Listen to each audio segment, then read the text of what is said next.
de n'importe quel pays, la RDC a besoin de vos talents. JobInter est une plateforme propulsée par l'intelligence artificielle.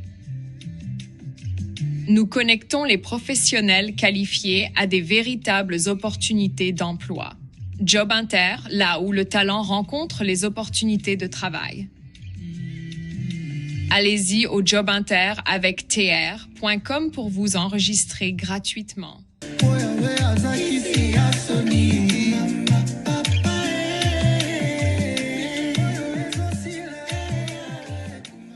Bonjour, bonsoir, bandeko, Congolais, nyonso ya bonne qualité, bisika bozwami, merci beaucoup pour la confiance, merci pour la nyonso boko sala pour la biso, esengweza vraiment makasi boyebi que Tosha TV, tozala ki témoin mikolo, bandeko ebele bakomi baleli, mais ndeko Tosha, otiki komba, qu'est-ce qui se passe? Batumusuku batuni obeli, non, tobeli te tozali, nzamba kosunga kopesa biso force matin midi soir ya osei la bino musala, o ezali eloko malamu, ezali bonne nouvelle ndenge na yebisaka bino, mais pour na ko continuer na senga bino toujours en retour bo sala o tobengaka devoir patriotique, kende s'assurer que si o aimé vidéo. Pratiquez le à 5 secondes. Merci beaucoup, Bandeko. Bandeko, bonne nouvelle. Pena Elibino Sango Kitoko, comme d'habitude. Il y a job interne. Pour la Bandeko, Union sur Bazali, na entreprise, na bango, bakoluka batu ya misala. Bokendeko s'inscrire na job interne, ezali facile. Bokokuta des interfaces, na chaîne yo lien, na C, ya vidéo. Bato Union sur Azali, koluka musala. Kendeko s'inscrire na job interne, ezali plateforme, ou ya Bandeko, na biso ba Congolais, ingénieur sali en sorte que ozo musala na pete nyonso oko s'inscrire na job interne ce qui annonce monani et bengi yo peso ko luka mutu oko mona eka na job interne donc kota na lien wana na che kende ko s'inscrire ezali sécurisé identité na bino ko zala ka jamais divulguer ezali et sécurisé bandeko. Bonne nouvelle yango wana bandeko na ngai, merci beaucoup pour la confiance. Merci beaucoup pour vos alaka toujours présent tant ou Tosha TV Zakana posa na bino. Oyo pena nous basa abonné te, tu peux chaque information chaque jour à temps et à l'heure. Tous alaka en mesure ya ko expliquer ikambo ya makasi na pete nyonso. Ya mo moni journée à lelo to ebandeko. Toko so la makambo nini. Ikambo yo ebandaki lokola maseki. Malembe komi gozo en plaire. Ikambo nini? Ikambo ya ba migrants américains oyo bakozongisa na Congo. Tolobaki total nanu ndenge zokende po to aborder question et comme qu'on soit tellement en plaire négatif que il faut to intervenir. Boyebi ke na Tosha TV tozaka dana d'information na biso nyonso. Et toluka nanu to approfondir nanu koyeba qu'est-ce qui se passe pour na to ya kobima. To moni biso nyonso sortie médiatique ya première ministre na biso na TV5. Ndenge nini bato ba commenter yango, beaucoup pensent que la première ministre n'était pas à la hauteur, il y avait explication na ye. Que par rapport à besoin de compréhension la première ministre a fait ça qui explication malamuté. Bandeko likambo ezali nini. Likambo yo ya ba migrants américains oyo baza kozongisa na Congo. Bato aliboso balobeli yango na se basé na nous communiqué ya gouvernement na biso. Je pense communiqué ezalaka le 5 avril 2026. Totangana nous communiquer wana ensemble avec vous. Toyeba, il s'agit de quoi? Le gouvernement nous parle de quoi? Après toi analyser ensemble Nabino. Totanga communiqué. République démocratique du Congo. Communiqué. Mise en œuvre d'un dispositif d'accueil temporaire de ressortissants de pays tiers en République démocratique du Congo. Wana titre à communiqué. Kinshasa, le 5 avril 2026. Le gouvernement de la République démocratique du Congo informe l'opinion de la mise en œuvre à partir de ce mois d'avril 2026 d'un dispositif d'accueil temporaire de ressortissants des pays tiers relevant des mécanismes migratoires des États-Unis d'Amérique dans le cadre des modalités définies conjointement. Cette démarche est établie dans le respect de la souveraineté de la République démocratique du Congo en matière de gestion de l'accès à et du séjour des étrangers sur son territoire, et s'inscrit dans le cadre de ses engagements internationaux et régionaux en matière de protection des droits des migrants. Tokita, Elle traduit également l'engagement constant de l'État congolais en faveur de la dignité humaine et de la solidarité internationale. Pays profondément marqué par les réalités humanitaires et qui accueille déjà sur son sol des populations de diverses nationalités. La République démocratique du Congo demeure attachée aux valeurs d'hospitalité et de responsabilité partagée entre les nations. Le gouvernement précise que la prise en charge logistique et technique du disposition sera assurée par le gouvernement américain à travers des structures spécialisées dans le mouvement des personnes à travers le monde. Aucune charge financière ne sera supportée par les trésors publics de la République démocratique du Congo. Les dispositions nécessaires ont été prises, notamment en ce qui concerne les infrastructures d'accueil et les modalités d'encadrement. Les sites destinés à accueillir les personnes concernées ont été retenus dans la ville-province de Kinshasa afin de garantir un suivi administratif, sécuritaire et humanitaire efficace. Le gouvernement souligne que ce séjour n'a pas vocation à se transformer en mécanisme d'installation durable sur le territoire national. Aucun transfert automatique n'est prévu et chaque situation fera l'objet d'un examen individuel conformément aux lois de la République et aux exigences de sécurité nationale. Le gouvernement conserve la pleine maîtrise des décisions relatives à l'administration sur son territoire, aux conditions de séjour, au contrôle ou au retrait des statuts temporaires et, le cas échéant, au mécanisme de retour ou d'éloignement de personnes concernées, conformément à sa législation. Les décisions prises dans ce cadre s'exercent dans le respect des garanties juridictionnelles prévues par la loi et par les lois de la République. Le gouvernement réaffirme que cette initiative ne constitue ni un mécanisme de relocalisation permanente ni une externalisation de politique migratoire. Elle s'inscrit dans un cadre maîtrisé, conduit dans le respect de la souveraineté nationale et de l'impératif de sécurité intérieure. Fin. Bandeko, ce qui s'est basé sur ces communiqués, le gouvernement congolais nous informe na français moko ya makasi binongo bomoni koma na obima misisa tango na otanga yango na français moko ya makasi que bakoyamba ba migrants donc bato bakendai ko senga asile na États-Unis d'Amérique aux États-Unis andimi ba asile na bango te temporairement le temps balukela bango sika okende basengi le gouvernement congolais ayamba bango.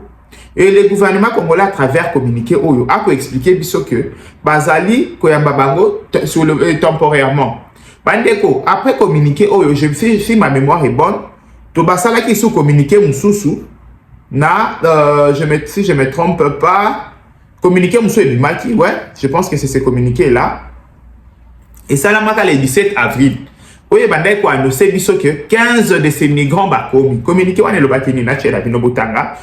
Kinshasa le 17 avril 2026. Le gouvernement de la République démocratique du Congo informe l'opinion nationale et internationale que dans le prolongement du communiqué rendu public du 5 avril 2026 relatif à la mise en œuvre d'un dispositif d'accueil temporaire des ressortissants de pays tiers, la première phase opérationnelle du dispositif a effectivement débuté. Alors, on va expliquer que dans le communiqué, on a aussi obtenu la bino. Awa wape batindi basali communiqué mususu ba informer biso que makambo ba esa biso na communiqué à liboso et mis en œuvre. Bandeko. Na ok nango éparpillé. Après non sincère, nous devons comprendre qu'est-ce qui se passe. À ce titre, un premier contingent de 15 personnes est arrivé à Kinshasa ce 17 avril 2026, suivant le calendrier arrêté par les autorités compétentes. Nous savons que 15 personnes sont commis. 15 personnes wana bandeko, Tolanda, le gouvernement rappelle que ce dispositif revêt un caractère strictement transitoire, temporaire et limité dans le temps. Il ne constitue ni un mécanisme d'installation durable sur le territoire national, ni une relocalisation permanente. Baza pour expliquer que dispositif au moni batobakoya ezali te ke balongoli bango Amérique ba bando fanda na Congo ezali kaka transition de balobaka transit hein donc muto ya fandi na no muke ya pas zoni mboka na eto balukeli esika mosusu problème a munene bandeko ezali na ba makambo ba kokomate problème a liboso nga na détecter na makambo yo ezali problème ya communication bandeko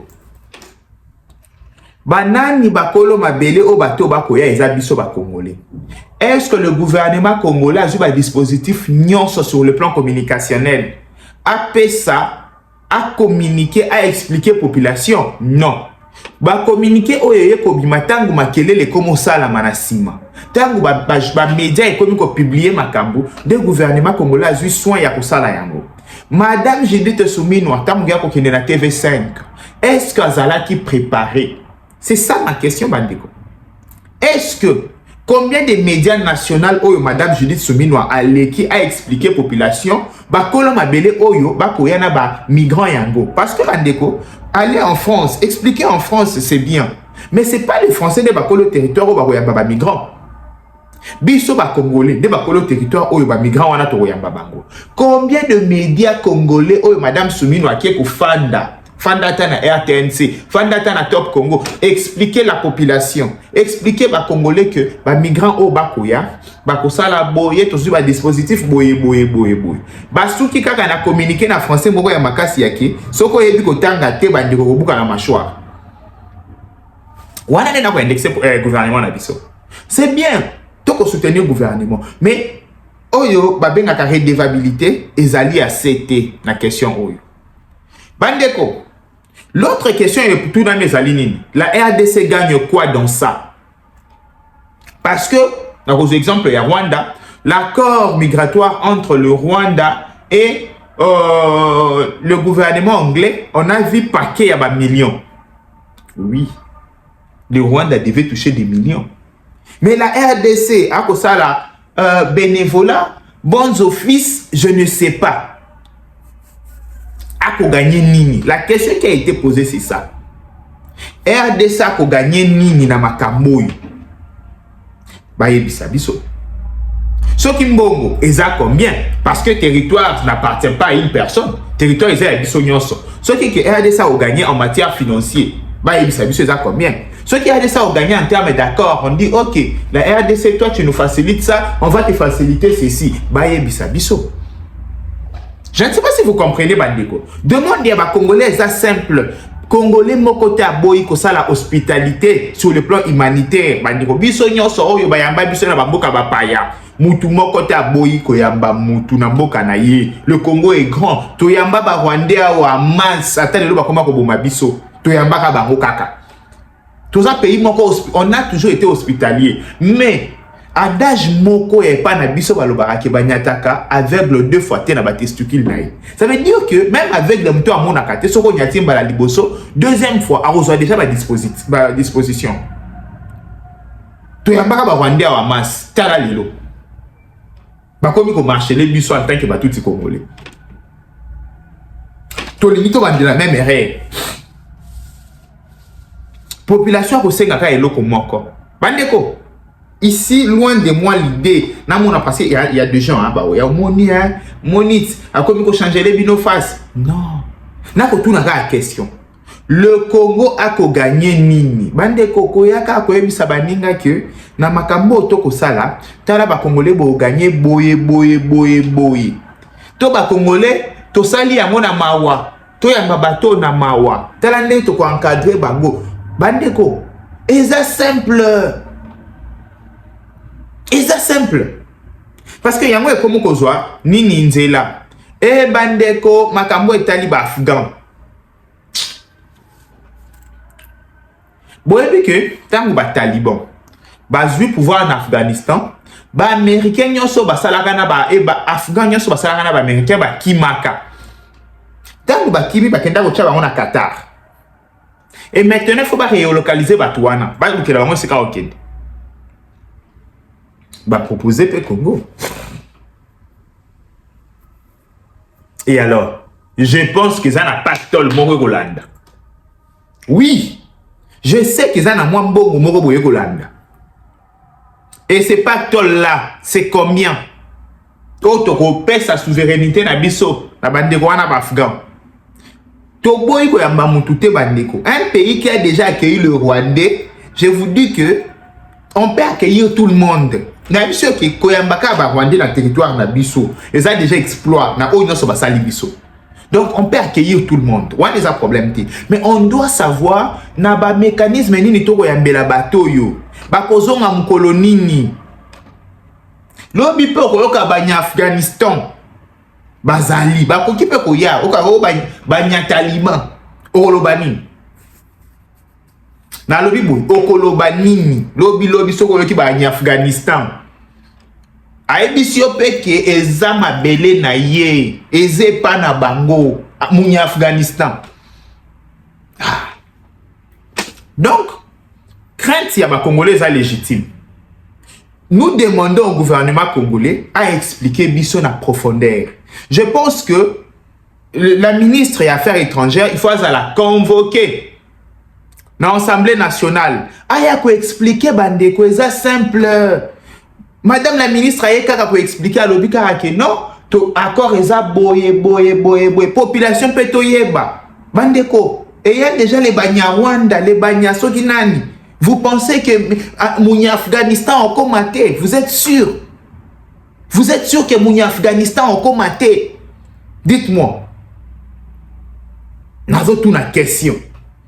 Donc, Toko Senga, les médias traditionnels, expliquer la population na lingala, na français, na swahili, na chiluba, na kikongo, expliquer bango problème nini. Bandeko, eza simple. Ce qui au fur et à mesure beaucoup bomba likamboyo, le côté robanda kozwa place, manipulation robanda kozwa place et je vais expliquer explication na mine aux na pouvoir te. Ah wana eko aider gouvernement congolais, na ko senga gouvernement congolais ke expliquer problème moyo na profondeur nango. Sinon te kozongela bino na elongi. Sinon te ekozongela bino na elongi. Oh pourquoi ba kona ba migrants, eza flou, eza vague. Bandeko, je répète que makambo ya ba migrant ezali flou, ezali vague. Mutu moko te ayebi ce qui se passe na makambo ba migrant oyo. Mutu moko te a expliquer biso na bato nyonso nga na tuni mutu moko te a expliquer combien la RDC a ko perdre, combien la RDC a ko gagner. To stratégiquement parlant, force ya RDC ko uta wapi? Non. Et pourtant, ma kamboya, RDC faut chaper à yeba pion. La RDC peut faire expliquer batu que non. Ok, non, y'a bananga batu na bino na territoire. Mais bo pesanga autant. Bo fongole langa peut-être, bo sa langa nzela tel, bo fongole langa ba école tel, bo sa langa ba centre peut-être hospitalier 5 pour population y a quoi on a pu ba profiter. C'est comme ça que ça se passe dans les négociations. Ouais, biso négociation ba deko. Mutu moko ta yebiso ki RDC a gagné nini. Donc c'est comme ça. Ce qui est évolué na koya koloba. Bandeko elengi nanga yango wana. Elengi nanga yango wana. Na yebisaka bino que aussi longtemps. Makambo Congo banda wa beaucoup comprendre que naza libre d'esprit. Na koloba na kolakisa bino. Ce qui gouvernement ko sala ya malamu na koya na koemba. Ce qui a ko sala ya mabe na koyebisa bino stop. Ça ne se fait pas comme ça. Et na ko senga awa wana ko interpeller madame Judith Souminoa, surtout à côté ma méthode de communication. Partout dans le monde, communication, koya koloba liboso batu et comment ko se préparer. Oui, o la mkate un bon matin na ke na TV5 na ke koloba non. Ba préparer yango. Tala ndenge ko mbasali na liputa. Ba komi ngolati sabatu. J'aurais voulu que communication au yeke na TV5 et bandana na ba média local. Oui, parce que ba kolo territoire yamba ba migrants wana eza biso ba congolais. Il faut na notoyer ba qu'est-ce qui se passe. Ko kende mba mo na français minene te. Yaka na linga la expliquer biso que te bana mai tala. Problème eza boye. To chana se. Mais yo soko mati, o yo expliquer en français, tala ndenge lelo zongelo nelongi. Tala lelo ndenge zongelo nelongi. Bozwa maeli. Bandeko, nako sabino te to toko bunda matin midi soir mais na yebisa bino ki ya na équipe moko ya batu ba obenda biso na si ba ko sala nyonso oyo eza na possibilité na bango ba benda biso na si. Peuple congolais zala serein, ce qui est information évoluée na koya pour expliquer yo nature ya ba migrant nanu na yebi yango bien te na expliquer bino catégorie ya liboso yaki baza mingi ba Colombien o ba kenda ko senga nini ba benga ngo nini asile aux États-Unis et que ba tindi ba na Congo. Deuxième catégorie ba ko proposer biso za ba afghan. Oui, o ba coopérer na ba américain oyo ba koya. Donc on va voir ce qui est question à évoluer. Togoya to expliquer. Merci beaucoup. Bye bye. Ciao. De n'importe quel pays, la RDC a besoin de vos talents. Job Inter est une plateforme propulsée par l'intelligence artificielle. Nous connectons les professionnels qualifiés à des véritables opportunités d'emploi. Job Inter, là où le talent rencontre les opportunités de travail. Allez-y au Job Inter avec tr.com pour vous enregistrer gratuitement.